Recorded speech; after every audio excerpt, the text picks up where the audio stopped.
The games are over, so there's only one thing left to do: overreact. The NFL Draft Nerd is here to weave through the world of sports and separate fact from fiction. Get involved. The call-in line's open at 864-240-5480. You can tweet us, we don't call it X, at the NFL Draft Nerd. Now, here's that creed-loving, bird-fearing, football lunatic, Jeremy Green.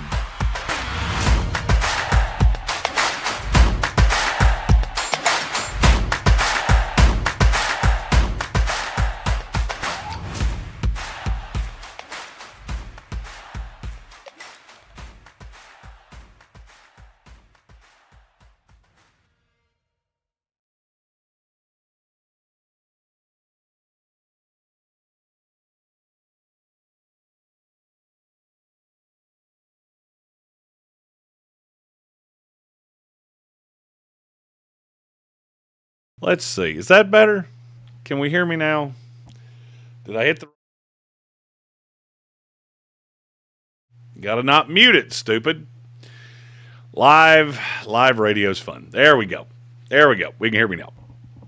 The problem with doing shows in 4 different studios is that that's 4 different outputs. And you do have to remember to put the right output in the right studio. And I forgot that. Sorry about that. I am the NFL Draft Nerd. You can find me there on Twitter. Any questions you have about the NFL Draft, feel free to get those in. You can also chuck them into the chat. We'll be talking NFL Draft stuff here for somewhere between half an hour and an hour. I'd love to say it'll be half an hour because I'd really love a nap, and I have another meeting before this day is over. But I love talking about the NFL Draft, and that's what we're doing today. We're talking about wide receivers. This is a ridiculously, unbelievably deep wide receiver class. I don't think it's great at the top. I've already seen one question about Jordan Tyson from Arizona State. I don't believe he's going to go as high as a lot of other people do. I think he's good.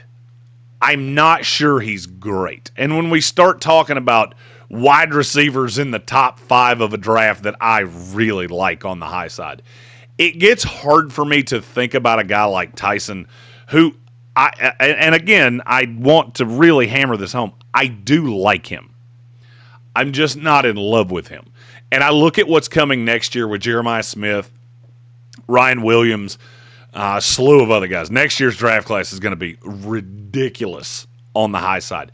I'm not sure that you're going to see guys necessarily, certainly not in the top 5. I don't think you're going to see a wide receiver in the top 5. I think you will see at least 4 in round 1.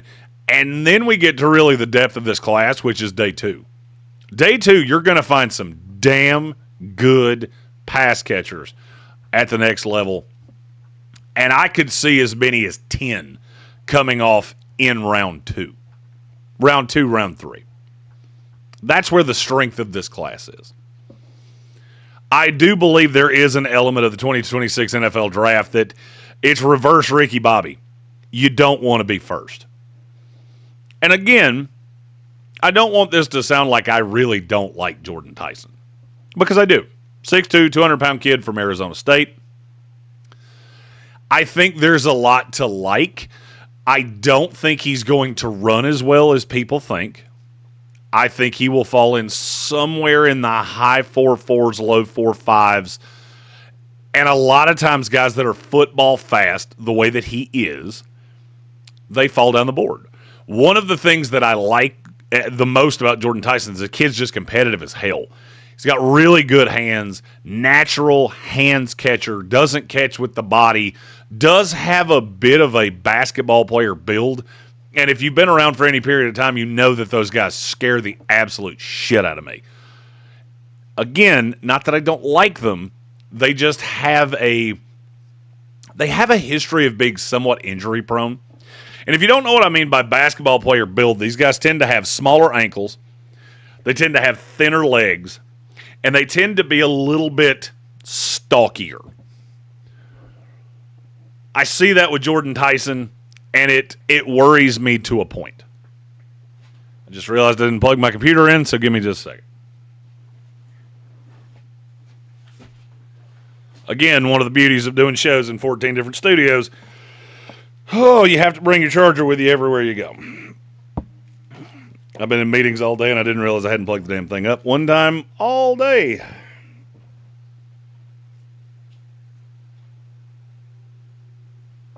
Riveting radio, I know it is. Just see me plugging in a laptop. Jordan Tyson is a talented player. I think he will be a top half of the first round selection. I'm not positive he's going to be my one. Right now, he would be. Carnell Tate is coming on quite quickly from Ohio State.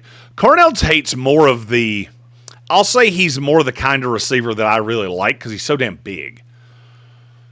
I think he's going to measure somewhere on the high side of 6'3", maybe all the way to 6'4", and he's really good deep. And that's more the type of player that I like. I know some people have said that he's not necessarily the most evolved wide receiver in that he runs great routes and he's just a tactician of route running. I get that. All the kid does is produce. And I'm looking at him currently averaging 18 yards a carry, 18.2 yards a carry for Ohio State. I watched the tape on him, and he just looks like the next in the line of great Ohio State receivers before we get the best one next year. Jeremiah Smith will be the best one of the group, of all of them. I think he's better than Jackson Smith and Jigba. I think he's better than Garrett Wilson. I think he's better than Chris Olave. I think he's better than every Ohio State receiver that we've put into the league. I think he's the best receiver I've ever evaluated. We don't have that guy in this class. And it can get to beauty's in the eye of the beholder. What exactly is it that you're looking for? If you want the smaller, shifty, probably going to run really, really freaking fast, it's a Mekhi Lemon out of USC. If you want the basketball player build that can play on the outside, think Garrett Wilson type, think Jackson Smith and Jigba type, it's Jordan Tyson. If you want the big, good God Almighty, he's fast, gigantic, beat you deep, it's Chris Brazil from Tennessee. If you like the bigger-bodied receiver that's a good deep threat but can beat you in the intermediate as well, it's Carnell Tate. If you want the big physical 12 yards at a time, just out-physical you receiver, it's Denzel Boston. If you want the Deebo Samuel on steroids, it's Chris Bell. If you want the lad McConkey, it's Casey Concepcion. And then you get into those the next tier guys where the traits are off the page. Jacoby Lane from USC, a kid that I really like, a kid that I know Gary Birch and Randy L. and a handful of other guys really like Jacoby Lane. And then you get into the biggest enigma in the class. And I'm not positive he's going to be in the class, but I am positive he is the one that will take the most minutes, hours, days off my life, and it's Nick Harbor from South Carolina. Nick Harbor is built like a DK Metcalf clone. The only problem is he makes DK's hands at Ole Miss look like he was Jerry Rice. I hate receivers that can't catch. I don't give a damn how fast you are. I don't give a damn how big you are. I don't care how many traits you have. I can't deal with wide receivers that can't catch. I've dealt with too many of them over the years. The bust rate on them is insanely high, and I'm afraid Nick Harbor is going to be right there too. Something that I learned, I did not know this. I knew it from high school. I did not know NFL teams were still looking at it this way. There are certain teams that do not have Nick Harbor on their board as a wide receiver. They have him on the board as a weapon. He could be a tight end. Hell, he could be a defensive end. I don't know. I know he's a big, athletic freak of nature, and there is a spot for him in the NFL. I just don't know what it is. Elijah Surratt from Indiana is the name I'm seeing in the chat. There's a lot to like about that kid. I am afraid, and I've been wrong here before. I am afraid he is going to take the Trey Harris path of people are going to love his tape, but then they're going to talk themselves out of him when he doesn't run as fast as you want. But in the in that 12 to 15 to 18-yard intermediate boundary, he is as good as they get. He is so natural finding holes in zone. I just absolutely love him. In the chat, feel free to get in your questions. In this one, I'm going to answer more questions. I'm going to talk about the receivers. I'm not going to lie to you. I don't have them ranked yet. I have tiers of receiver. We've talked about my 1 and 2. If you've heard a name so far, they are in my 1 or 2 tier, unless their name is Nick Harbor. There are a couple more that are in my tier 1. They're in my tier 2. Antonio Williams from Clemson. I don't 100% know what to do with him because he's small. But it seems like anytime he's on the field, the Clemson offense is just exponentially better. And I think it's because he's the only legit weapon they have, and I think he's seeing coverage that he's not going to get at the next level. He's also he has a lot of nuance to his game that I really, really appreciate. He's got inside-outside versatility. He gets off the line really quick, but then I just keep coming back to the size. There are not a lot of 5'11", $190 receivers in the NFL that can play on the outside that are going to be high-level players. Andreas Pinckney, one of the first questions that I see. Any update on how David Bailey, the edge rusher out of Texas Tech, legal issues are affecting his draft stock? As of right now, they're not. Can't tell you that they won't, but right now they're not. Every person I've talked to around the NFL that's associated with the team has asked me about David Bailey at some point. Because he is becoming my this year's James Pierce Jr. And if you don't know what the legal issues are, he got into a fight. I think it was after the Arizona State game, Andreas, in the chat. Remind me if that's the right game.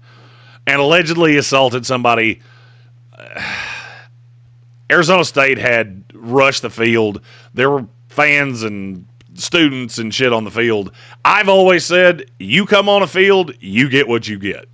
Maybe that's not the right way to look at that. I understand why some teams would look at that and go, you got to be smarter than that. It doesn't faze me. It doesn't seem to be phasing a lot of other people.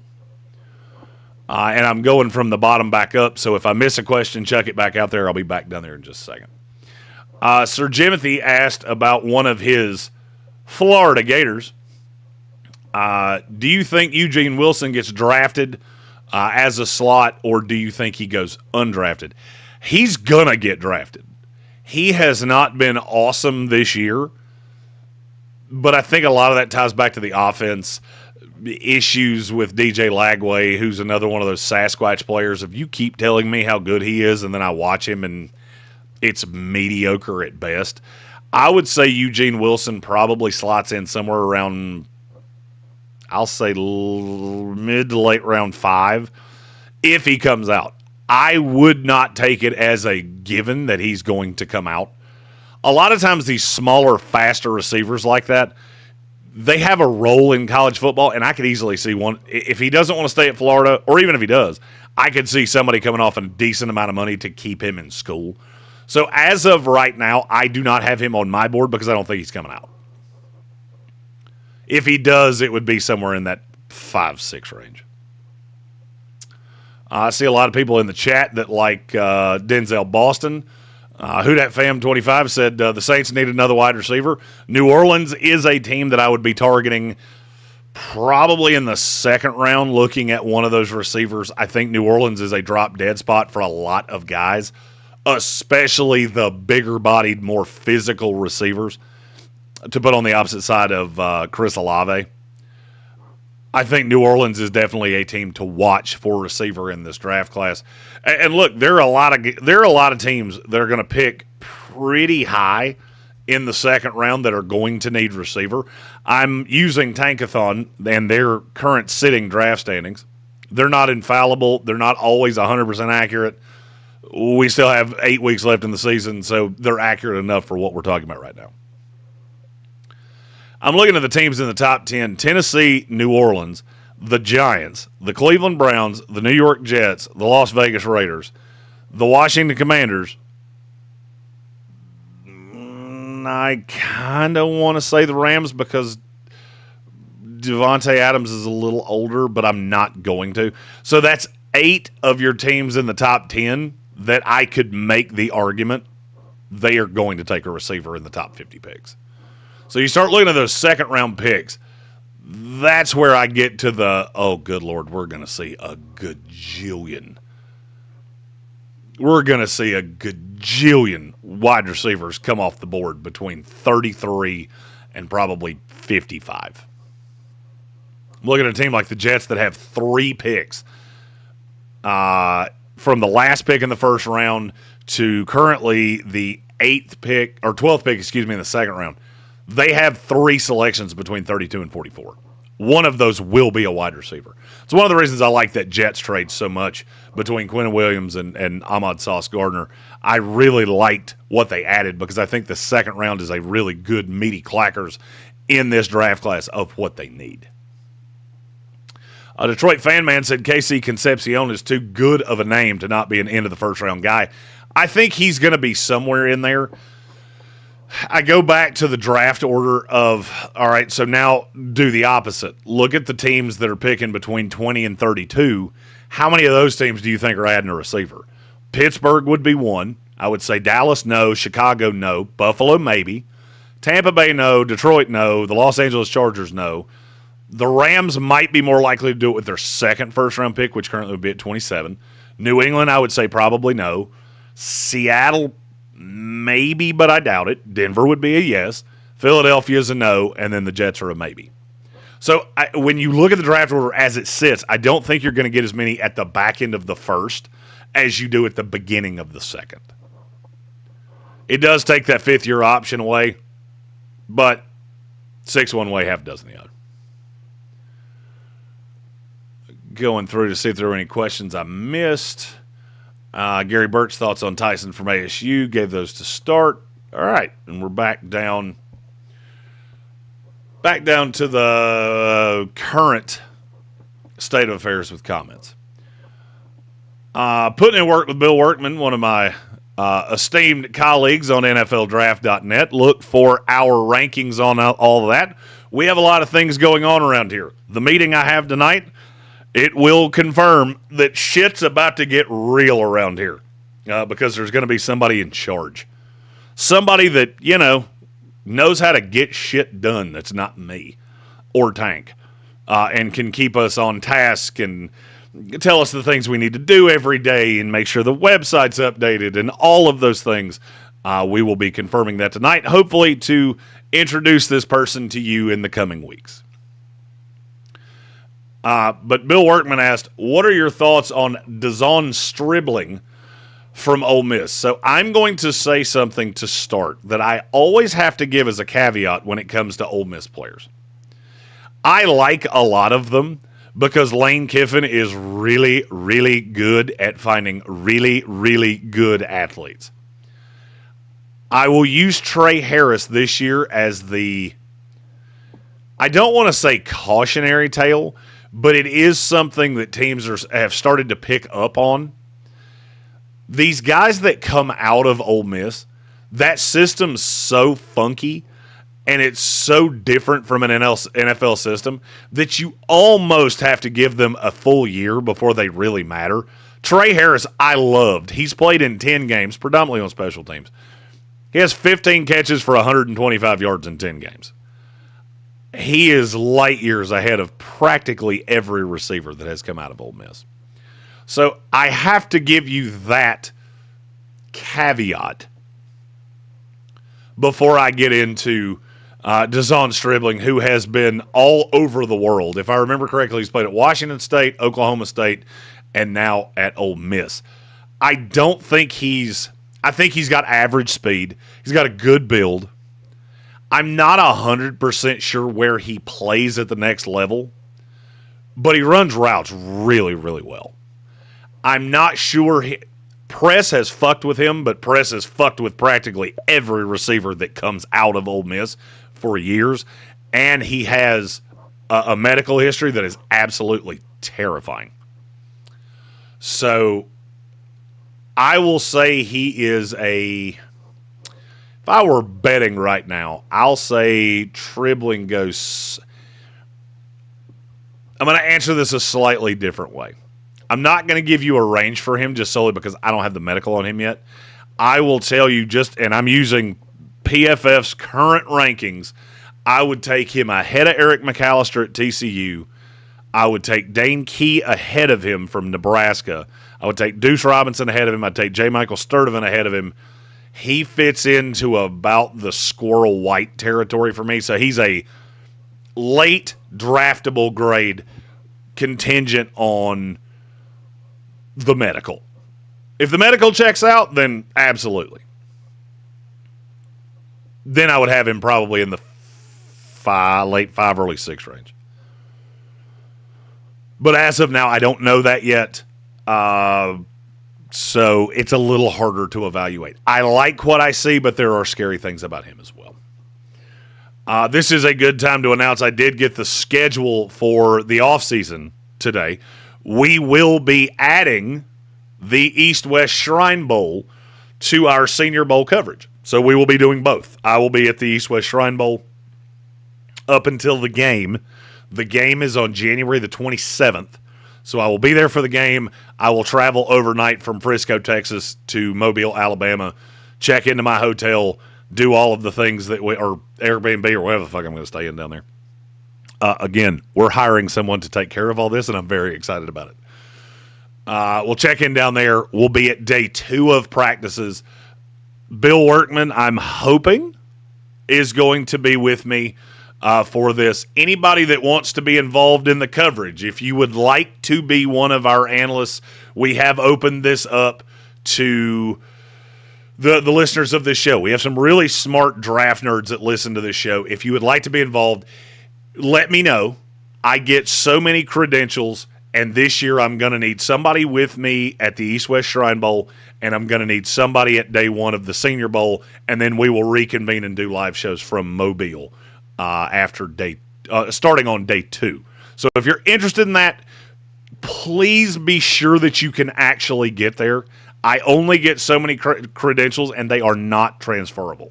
So if you would like to be considered for that, send me a message at the NFL Draft Nerd on Twitter. Yes, I did have to change that from at ESPN Draft Nerd. Yes, I also still have at ESPN Draft Nerd. But my official Twitter now is at the NFL Draft Nerd. When you go to Fox, they get a little pissed off that your Twitter handle says ESPN, so you got to change it. Putting in work, one of many reasons that I adore you, my friend. He said, you tell me where you need me, and I will be there. You and I believe, are on for dinner this week in Greenville, so we can discuss all these things. Hopefully you can tell me a restaurant down there, because I've eaten at the same sandwich shop like 4 weeks in a row. Because I can't find shit down there. It seems like everything I knew has either moved or gone out of business. Or now it's something else. I walked into a Japanese fusion place that confused the shit out of me the other day. I didn't even know what I was ordering, so I just walked out and went back to that sandwich shop. Talking wide receivers in the 2026 NFL Draft class, I am at the NFL Draft Nerd, Jeremy Green. This is the Sportsocracy. This is a Womack Wednesday, so we did not have a live stream today. Good job, Tank and Chris. I was in there with them for a segment today. And then they had to let me back in the building when I got locked out because I left my keys on the damn desk. If you've got questions about receivers, get those into the chat. I'll answer as many of those as I can. Andreas Pinckney said Draftmas is going to be so sweet. Yes, it is. This year, we're taking a big contingency to the NFL Draft. I have a gigantic announcement coming in the next, I'll say 60 days. As to events, whether it's concerts, athletic endeavors, we're going to be your one-stop shop for all of that. And I'm very excited about it. Randy said, watching the USC Notre Dame game a few weeks back, I started to think maybe Lane's better than Lemon. Lane has great lateral movement, and specifically in that game. Moore kept Lemon limited. Gray was on Lane mostly. I'm not going to say that I like Mekhi Lemon a lot, but I like Jacoby Lane a lot too. I can't tell you which one I'm going to have higher. I'm just not that. I'm not that far in the evaluations yet. Like I said, I've got everybody tiered, and right now Lemon and Lane are both tier 2 receivers for me. I don't really. I have some fringe ones. Lemon is a fringe one. Jordan Tyson is a fringe one. And now that does not mean they're first-round picks. You can be a tier 2 receiver and be a first-round pick for me. It more depends on the grade than on anything else. Let's see. Andreas Pinckney, who are the 4 wide receivers you believe will go in the first round?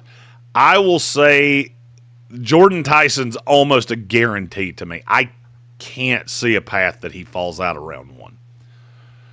If I had to pick the others, I'll say Mekhi Lemon will go late in round 1. I will say Carnell Tate will go about mid round 1, probably 15 to 20. And if I had to pick another one right now, I'll go Denzel Boston at the very tail end of round 1, probably to a team like the Buffalo Bills or the Pittsburgh Steelers. Those are the 2 best fits I can think of. Chris Brazil would be really close. Casey Concepcion is real close. Jacoby Lane, Chris Bell, they're really close as well. They would be top 50 guys for me that I just don't currently have in round 1, mainly because I'm looking at how deep the position is, and anytime you see that, you tend to see guys that start to fall down the board a little bit. Putting in work, what did Squirrel White do to piss off the Florida State coaches because he hasn't seen the field since the Virginia game? I think he's been hurt, and that's been a huge issue with him over the years. He's had some medical issues. And I can't emphasize this enough, Florida State coaches are fucking morons. So it could just be they're so stupid they don't realize he's on the team. I don't know. I would hate to be a wide receiver right now at Florida State because I like Squirrel and I like Deuce Robinson, and neither one of them is really getting a chance to showcase what they do because Florida State's playing a gimmicky-ass, run-heavy, bullshit offense. It's just not conducive to guys coming into the league. I can't see enough of what I need to see from you because you're not asked to do NFL-level things within your offense. So I'm looking at Squirrel more from Tennessee even than what I've seen at Florida State, going, I think that will be a draftable grade for me.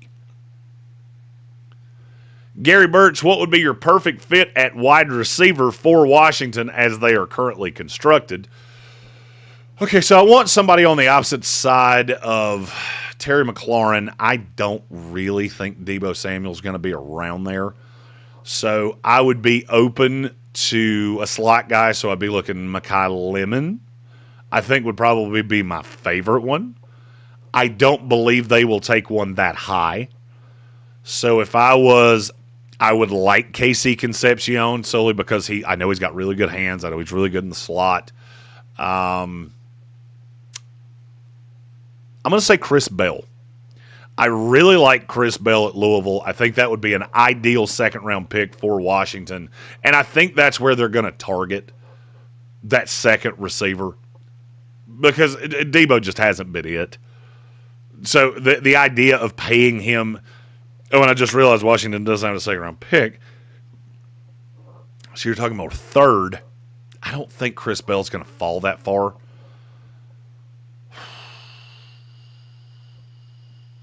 In that area, I don't mind Antonio Williams from Clemson, but the one that I would really want to be there is Jeremy Bernard. I think he fits. Jeremy Bernard's one of those players you're going to hear me talk about a lot during the process because I really like his tape. And I don't think he's going to get the love because he doesn't have the athletic measurables. He's kind of a smaller guy. And you're going to start getting the Jermaine Burton, John Mechie, thin, not super tall, not super crazy fast wide receiver from Alabama comps. I don't know why people are so down on him, but I absolutely love Jeremy Bernard. Afraid he's going to run not blazingly fast, and that may push him down. But I like Jeremy Bernard a lot. And now that I've said that, I can't unsee it, and I really like the idea of him playing with Jaden Daniels. My answer would still be Chris Bell. You just don't really have a pick to take him with. But always remember the draft is malleable. We get a lot of trades. So just because you don't currently have a pick to take him doesn't mean you're not going to by the time the end of April comes around. Alex asked Jacoby Lane, high and low side. Ooh, these are fun. I don't tend to do these until later.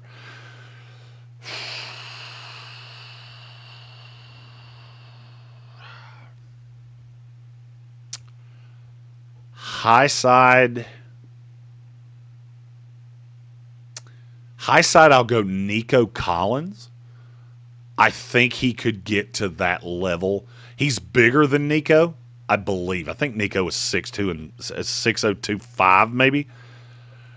When he measured, Jacoby's bigger than that, but I like, as Randy talked about, I like his lateral quickness. I like his ability to. He's shiftier than the vast majority of 6'4" guys that you see, and he kind of has that. He kind of feels like Nico Collins when you watch him play. Low side, I hate this answer. NFL Draft Buzz, this is their comp. I would say low side A.T. Perry. He's a more talented A.T. Perry that's going to get an actual legit shot. I like what I've seen from A.T. Perry in the league, and I think that's probably his floor. It was lazy. I apologize. Comps like that I don't tend to start doing until after I physically laid eyes on them, which is either at the Senior Bowl or at the Combine. So I had to pull that out of my ass. And I'm being 100% honest about that. That would be, without the ability to think about it for a significant duration of time, that would be my answer there.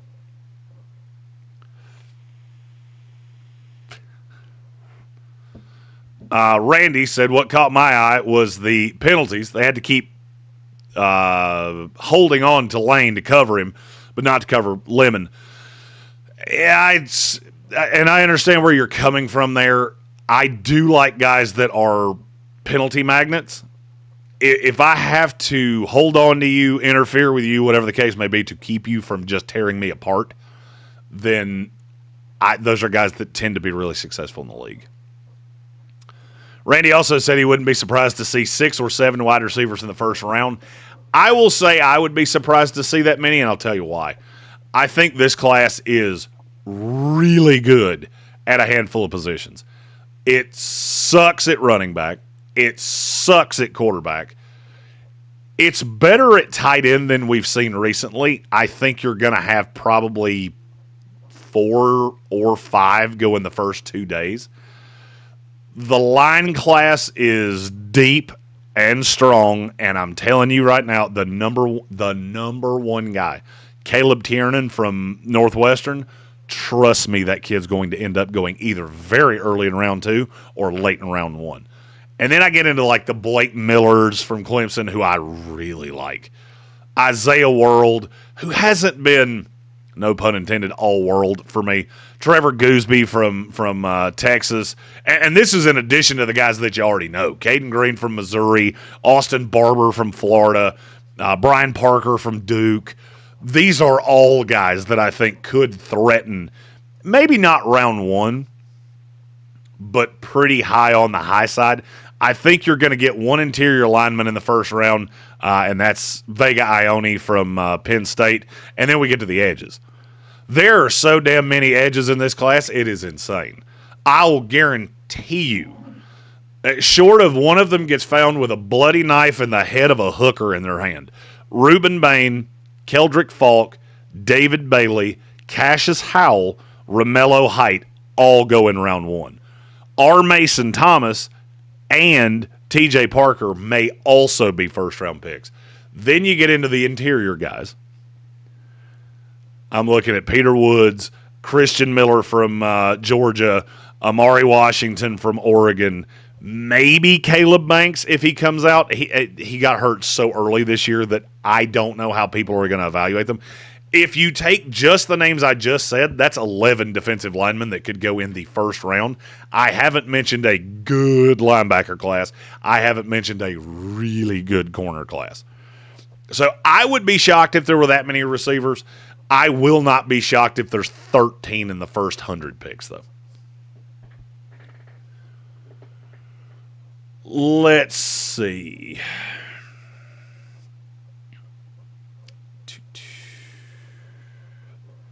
And Randy, you're right. This year and next year at wide receiver look really, really good.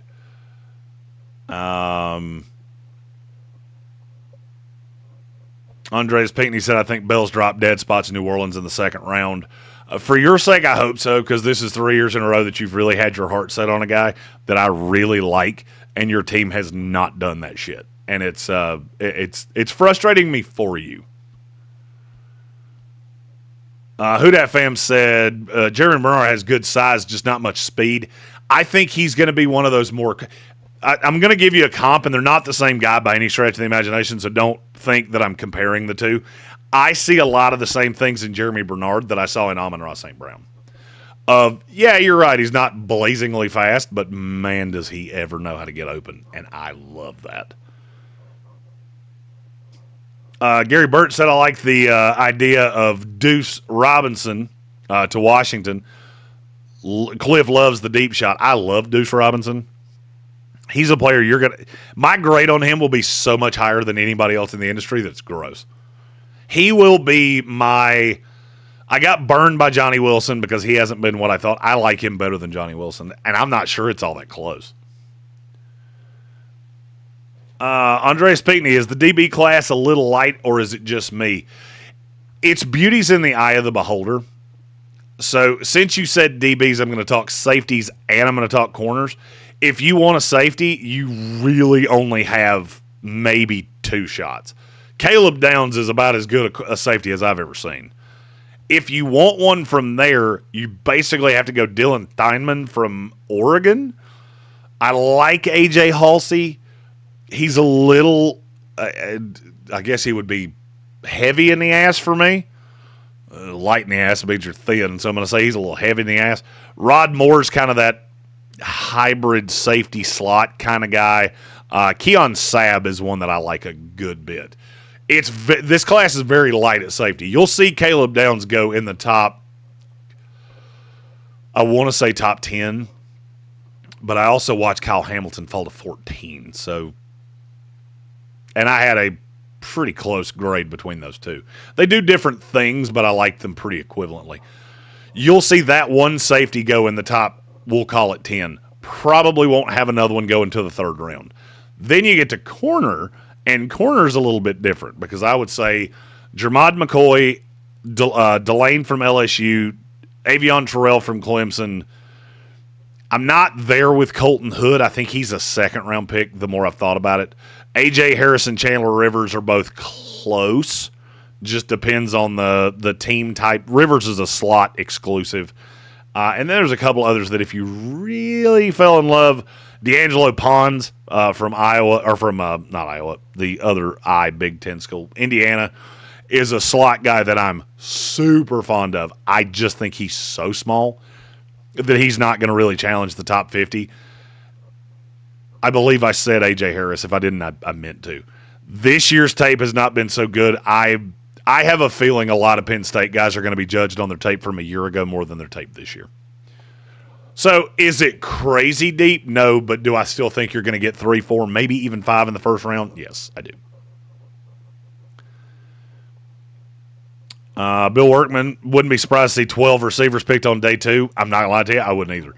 Because just looking at preliminarily, and this is in no certain order, if I said there were going to be 4 in the first round, which is what I said, so that would be 1, 2, 3, 4. 1, 2, 3, 4, 5, 6, 7, 8, 9, 10, 11, 12. My 12th receiver would be Eric Singleton Jr. from Auburn, and I liked the tape better at Georgia Tech than I do at Auburn. But if you told me he was a third-round pick, I ain't going to fight you on it. I'm not going to fight you in the least. And that doesn't include Jaden Greathouse, who I like a great deal. I think he's going to be super undervalued because of the injury this year. Zachariah Branch, who I'm going to go ahead and tell you is, if there's a receiver that gets overdrafted, it will be him. and Malachi Fields, and Nick Anderson from LSU. So there are a lot of guys in this class. Randy said it's really good at wide receiver and defensive tackle. I agree with you. Who Dat Fam said the Saints need a guard as well. I agree. The problem is this class is really light at guard. The interior offensive line, there are some developmental guys. I think there's one first-round guy. There are a couple day 2 flyers. Center has you guys swayed me on Connor Lew. Now I have Connor Lew ahead of Jake Slaughter. It's still really close, though. That's really the only 2 that you can consider in the first 100 picks. And then at guard, it's just not that deep. I like the kid from Texas A&M, Reed Adams. I like him quite a bit. There's just a lot of, and I think I said this some last year too, a lot of these guys look very similar to me. Also, probably the worst position that I am, of all positions, I'm probably worse at grading interior offensive linemen than anywhere else. Let's see. Andreas Pinckney, I did watch tape on Daquan Wright. Oh, I lost your comment. Shit, there we go. Daquan Wright from Ole Miss, I see why you love him. I'm not going to lie. I watch him, and I know Lane Kiffin reasonably well. He thinks he's a first-round pick. I'm not quite that high, but I'm pretty damn close. I see the kid, and if we're looking at tight ends in this class, and we're being really honest with ourselves, I to a point understand Kenyon Sadiq. I to a point understand Max Clare. I like Michael Trigg from Baylor a lot. Eli Stowers I like a lot. Other than, if you've got any tight end other than those 4 ahead of Daquan Wright, I need a 5,000-word essay on why. Because you're going to need every one of those words to explain it to me, because I don't get it. When I watch him, that kid looks like a matchup freaking nightmare at the next level. Oh, let's see. Gary Birch said Dunker. And he's talking about Jennings Dunker from Iowa, who he definitely went to the right school for him. He looks like an Iowa offensive lineman. Randy L., a lot of people love Tiernan. Do you think he could play on the left or the right? I think he's better on the right, but I do think he could play on the left. He's one of those that gets kind of nebulous, and it's funny that a lot of times these guys come from the same damn schools. The biggest problem on Tiernan is he is so freaking tall. I don't love gigantic, hulking offensive linemen. And as time goes on, I like them less and less and less. I think he's better on the right, but he, in the right system, could play on the left. I also think he's going way higher than people are talking about. Oh, let's see. Alex Majabi, I need Penn State's guard. That'd be Vega Ione, who I am just absolutely hammered on. If you haven't seen the video of him, and I can't remember who they were playing, where he hops over the rail to help this little tiny kid that was moving an equipment roller. If you haven't seen that video, just search his name. Trust me, it'll come up quick. Somebody caught it on video in the tunnel, and it made me love Vega Ione even more than I did. This kid just got, I mean, it was one of those bad losses, UCLA or one of those. And this kid hops over the little stanchion, which is basically just a big concrete block, in full cleat, in full pad, ankle still taped up. He hops over that to help this kid push this thing up a hill. And I know those things sound stupid to people, but they mean a lot to people like me. And the other side of his comment was the Oregon State center, Iapani Lalolu. God, that's going to be a hard name for me to say this year because I'm going to want to call him la la la la la la la. I like him a good bit too. The fear with him is that he's a little heavy in the ass too. But I do like him. Lalolu. Lalolu. Easy for me to say. Randy, skipped one. Bill Workman, Jennings Dunker will be a first-round tackle, in my opinion. I have him fringe. I think he's going to be late 1, early 2.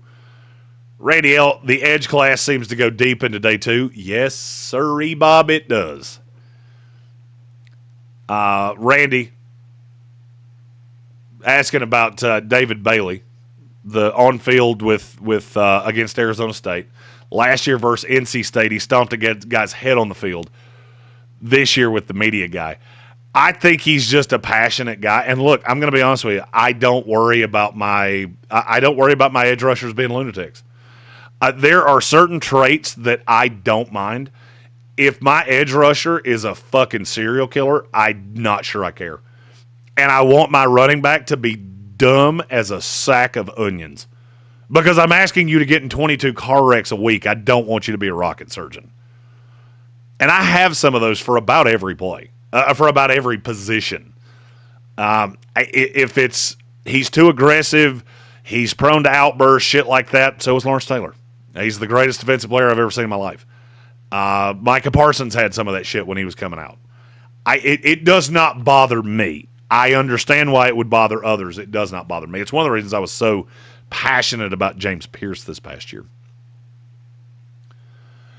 Oh, putting in work. Peter Manuma from Hawaii gets into the conversation quickly at safety.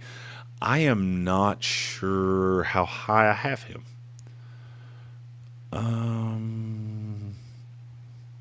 So he is on my watch list. He is one that I need to watch a little further.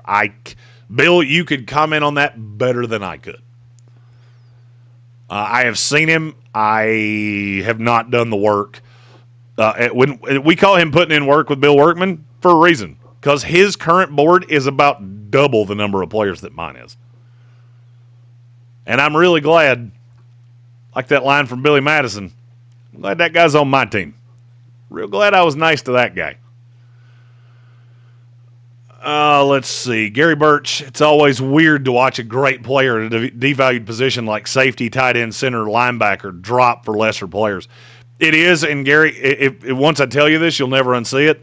You should pay attention to watch those guys at those positions you just said. Watch how often they wind up with the Baltimore Ravens. They do it all the time because that is a team that when it comes to position scarcity and position value, they just want damn good football players. That's how they wound up with, at the positions you just said, Tyler Linderbaum, Kyle Hamilton, Mark Andrews, Isaiah Likely, Trenton Simpson. People didn't like the tape enough to get over the positional value. They took them, and weird, they've all been players for Baltimore. Gambit fan just got here. Have we sung the praises of Chris Bell? Yes, sir. Yes, sir, it is. We have said a lot of things about him. Crazy Blade said, too soon to talk about the draft. You crazy, man. It's not. It's not. Look, Todd McShay's been doing it all year. I'm sliding in November. We're about to put turkeys in the oven. The season's over for a bunch of us. Many of us need a reason to still give two shits about football, and the draft's all we got. Crazy Blade, always good to see you in our YouTube chat, my friend. Let's see. Andreas Pinckney, we can see 15-plus receivers go in the first two rounds. Agree. Gary Birch said never light at guard. Gary's going to be doing some film eval on offensive linemen for us. Looking forward to that. Randy L., Lou, Slaughter, Brailsford, the two guys from Oregon, Dunker, not too bad for the top, or at the top for interior offensive linemen. So I'll tell you, I do not like Parker Brailsford as much as a lot of other people do. I evaluate Dunker as a tackle, not a guard. I understand he's one of those that's kind of flexible. I could see him being a guard. I think somebody's going to take him maybe not round one, but really early in round two with the intention of playing him at tackle. If he is, then you're right. It does get a little deeper on the interior of the offensive line. Pregnon from, I think that's how you, Pregnon, however you say that, has been really good at Oregon. and then Lalolu that we talked about earlier. You're right. That's not bad because I do like Connor Lew. I do like Jake Slaughter. Brailsford is a third-day guy for me. I've played this game with those guys way too often. I don't see it, but I do like the two kids from Oregon and Dunker if he were to play at guard. Randy asked if Dante Moore stays at Oregon, do you think his offensive line stays also? I don't. I think Oregon would go out and buy another one. I hate to use the Rick James line, but fuck your couch. Go buy another one, you rich motherfucker. I don't think the offensive linemen are staying because offensive linemen, you're one injury away from being a sixth rounder. And if you don't believe me, you can look through the annals of time how many linemen came back and were not great. Not great. They fell. They wound up in bad situations and their careers were derailed. At least the three on the high side, which is World, Pranon, and Lalolu. Sir Jimothy said he's got to bounce. Keep doing great shit and grinding. Remember, you are the standard when it comes to draft nerding. I appreciate you, sir. Hope to see you tomorrow at Bears Smokehouse Barbecue. Don't forget, tomorrow, the entire ESPN show from 11 a.m. till 11 p.m. We will be on site at Bears Smokehouse Barbecue. Come get the best meat in town and try our balls and wieners. Randy L., there's one channel I follow that loves Malachi Lawrence from UCF. Could you give me your take on him? So I saw that one a minute ago, and I was trying to see if I had anything from summer scouting on him. And I'm not going to lie, I don't. I'm actually going to make a note. If you want me to eval a player early, just do what Randy L. just did and chuck his name out there, and I will push him to the top of the list. I am trying to look if I have literally mentioned his name in any film study I've done. Let's see. Boop. God, I love a spreadsheet. I'm a big fan of a spreadsheet.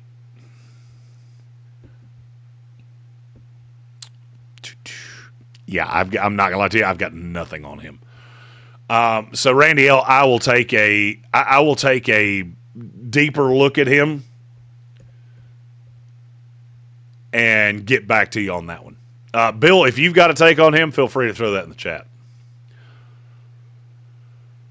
Let's see. Crazy Blade said the Oregon quarterback's ranked too high. I'm not gonna lie to you. I don't think he comes out. I would agree with you because I don't think he comes out.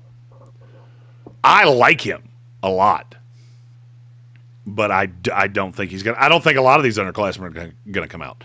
I talked about that on the Sportsocracy Overtime with our friends down at Fox Sports Upstate, 7 to 9 every Monday. Me and Trey Falco chopping it up. It's our call-in show. You can call in, get your opinions in. Just remember, it's on the radio, so you can't say the wordy dirts.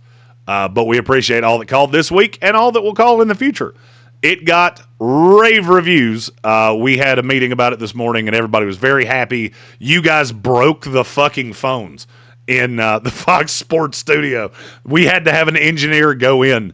All right, so this has nothing to do with the draft, but I'm very proud of this and very thankful to you guys for this. So there are 5 pots on the switchboard in the Fox Sports Upstate studio. You guys kept them lit up so long that you knocked 3 of them off. So now they're putting in 5 extra pots. So we will be able to line up 10 calls at a time.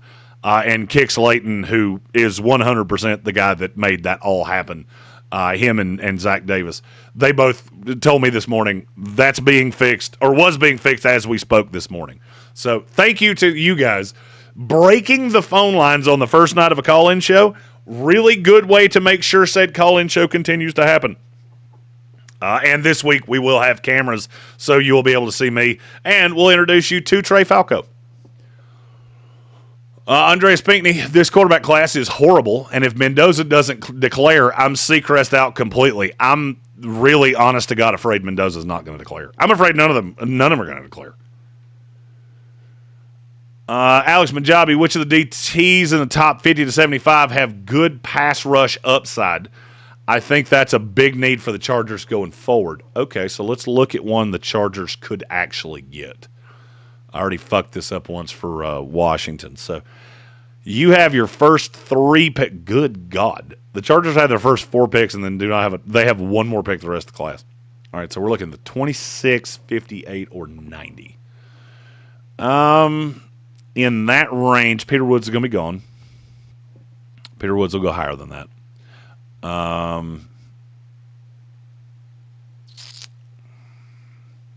I love Amari Washington.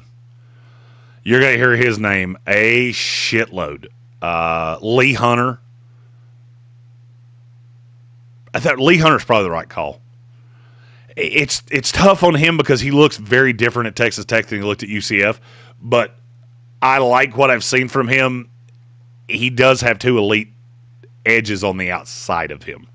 So you do have to remember that. That can sway things because you have no ability to double team a guy from the interior. When you have to deal with 2 outside edges like that. Kristen Miller has a nice pass rush win rate. I don't necessarily love what I see from him there, but the win rate's high. It's another one of maybe he has a lot of players around him, a lot of things that could get there. Dominique Orange from Iowa State's one that came to my mind, and one that you're going to hear me say a lot. This is not a pass rusher, but this is, you want a big run clogger, Darrell Jackson from Florida State. He's one that I'm real high on. I'm trying to think of one that I could, if I'm trying to give you a pass rusher, we got a lot of run stuffers in this class. Bear Alexander, maybe from Oregon. Xavier Harris from Ole Miss. Those that's later than we're talking about. But really, if you're wanting pass rush chops from a defensive tackle, Peter Woods is 1, 2, and 4. Caden McDonald's not bad. I think he's got the ability to be a nice all-around defensive tackle. And then Dominique Orange is one that I like as well from Iowa State. Let's see.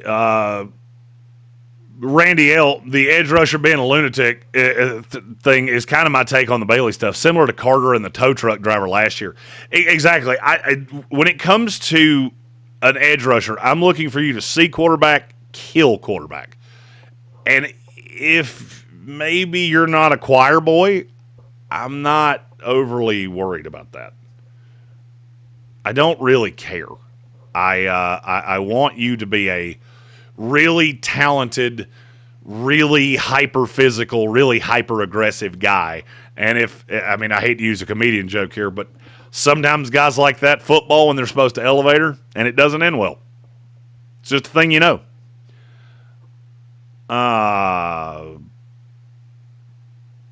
Putting in work said, when you're talking about the Hawaii safety, just using him to say how quickly the safety list gets into people that you have to be a crazy person for knowing. I do love that he said that after he was the crazy person that knew them. One of many reasons I like you, Bill. You're my kind of people. Alex Majabi, thoughts on Zion Young and Joshua Josephs. Zion Young from Missouri and Joshua Josephs from Tennessee.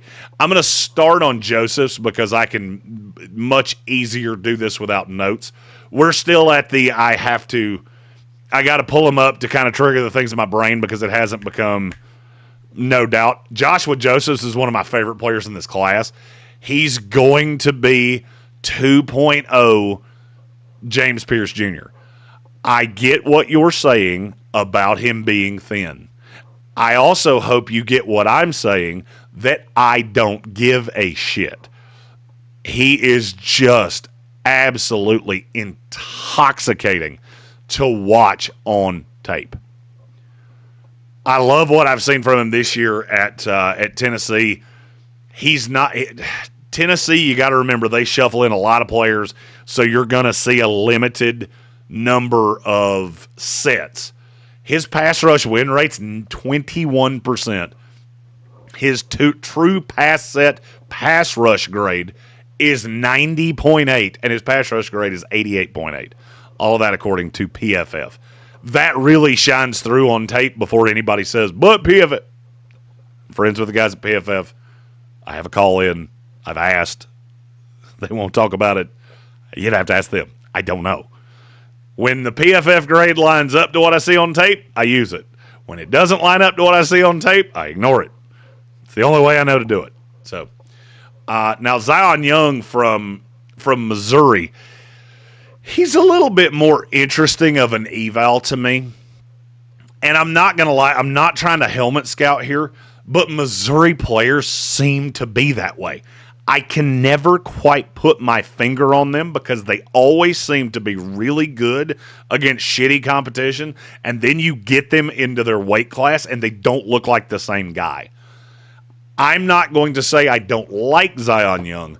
I just want to see him have one of these games against a team that recruits high-level athletes, 5-star guys, blue chippers, and he just hasn't done it yet. So for me, that's a big-ass red flag. I like him, but I like him in round 3. If he starts creeping higher than that, I'm going to need something first. Andreas Pinkney said nope, that's his brother.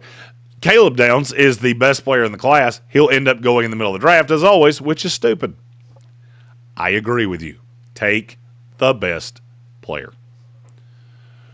Gary is a vet Redskins fan. It is right on schedule. I think I'm the curse. I think Tank's rubbed off on me, and now I'm a kiss of death, too. Andreas Pinkney, it is never too early to talk Draftmas. I agree with you wholeheartedly. The Draftmas season is upon us. As soon as the turkeys go in the oven and then we give thanks, it's Draftmas time. Everybody else puts up a Christmas tree. I put up a Draftmas tree. Stockings are hung by the chimney with care in hopes that St. Draftmas soon will be there. This year, we're actually going to get Draftmas carols, so look for those. And I have somebody that can produce them, too, which is fantastic. Randy L., there's another guard at Alabama whose name I'm forgetting. I believe you're talking about Jaden Roberts, who is fine. For me, he's a 4-5. I believe that's who you're talking about. Proctor is the offensive tackle, Alex Majabi. He will probably be I'll say he's a first-rounder. If not, he's a very high 2. The comps on Evan Neal get a little scary on him, but he is a freak of nature. But he does have concrete cleats, as Gary Birch just said. Let's see. Putting in work with Bill Workman said UCF is on my list of deeper dive teams, but I have Malachi Lawrence on this list to dive deeper on. I appreciate you for that. Andreas Pinkney, wide receiver to edge, are just insane in this class. Teams are going to get quality starter rotation guys in round 4. I agree wholeheartedly. Gary Birch, you want a dominant pass rusher, put your best pass rusher in the right A-gap. Some nice chalk talk right there. Let's see. Malachi's on my athletic rankings already, and he's an 80 out of 100 on the athletic rating. Excuse me. Jonathan Welch said, "Cool, 10 more Creed sucks calls." Awesome. We don't just have to shit on the things I like. Although this week we are getting rejoiners with the same voice that says the Creed-loving government fear and whatever the fuck that says, that say all of the other weird things I say. So look for that this week on the call-in show.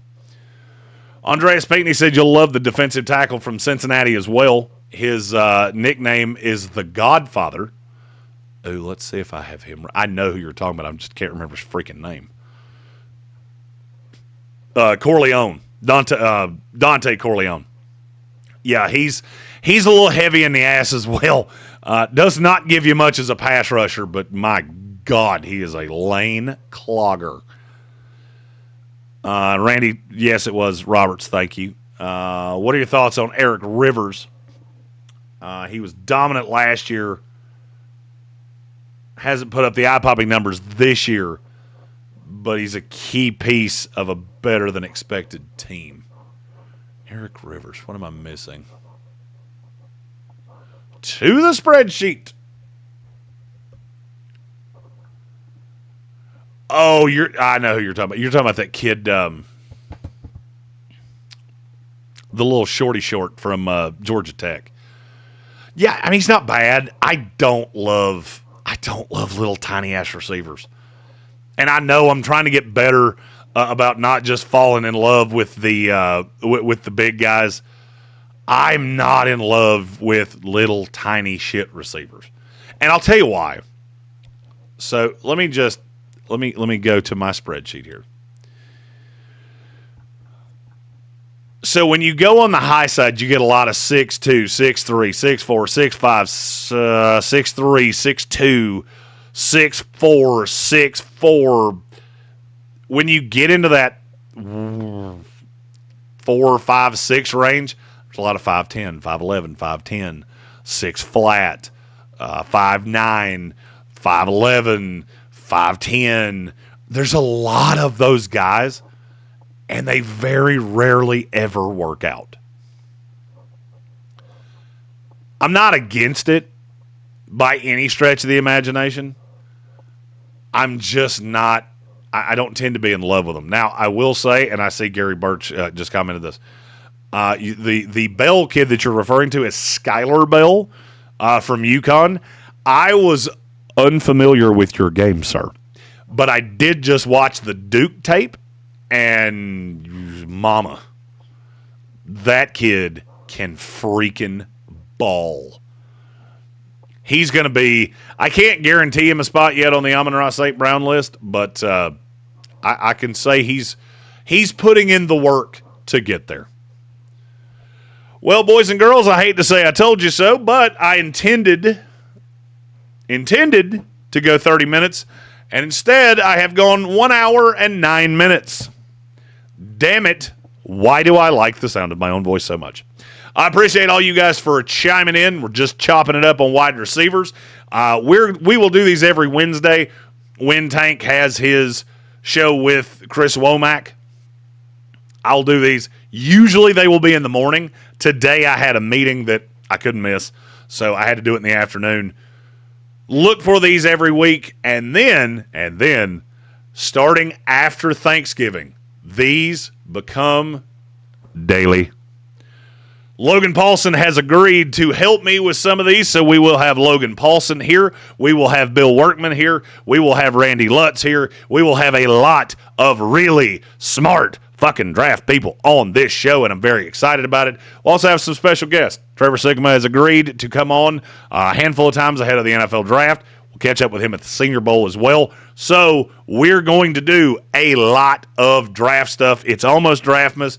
Crazy Blade, I agree with you to a point. It's a little early to be talking about the draft, but we do love it so much here. I am the NFL Draft Nerd, Jeremy Green. You can find me on Twitter at the NFL Draft Nerd. You can also find us online, thesportsocracy.com. We will be back right here on this YouTube channel at the Sportsocracy tomorrow at noon with our daily ESPN Radio live show. We're live from Bear Smokehouse Barbecue tomorrow. Come down and see us. We get there about 11 a.m. We're there till 11 p.m. And tomorrow will be a great day if you want to watch me wallow in the sadness of my New York Jets, because they play the New England Patriots tomorrow night. I appreciate you guys so much for jumping on to this. Y'all have the best night you possibly can, and we will see you back here tomorrow.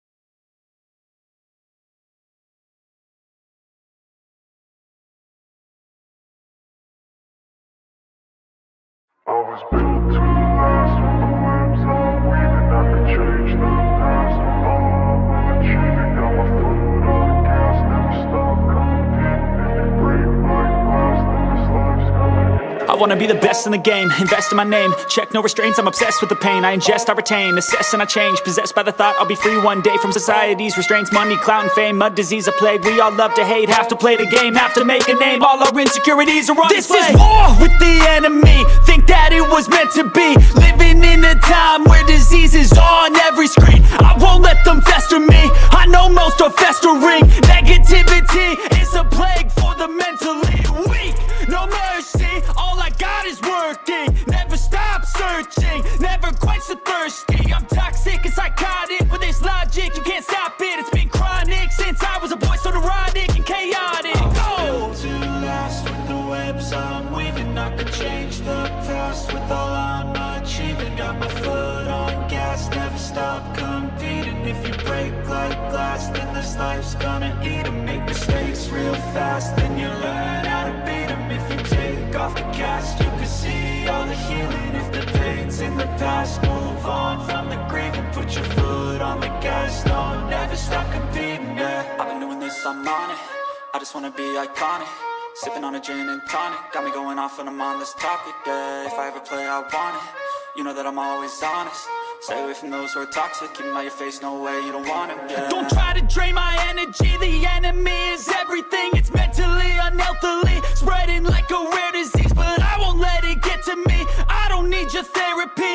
I can leave a legacy of leading by intensity. Come on, we can fight this. Freedom is priceless. Spread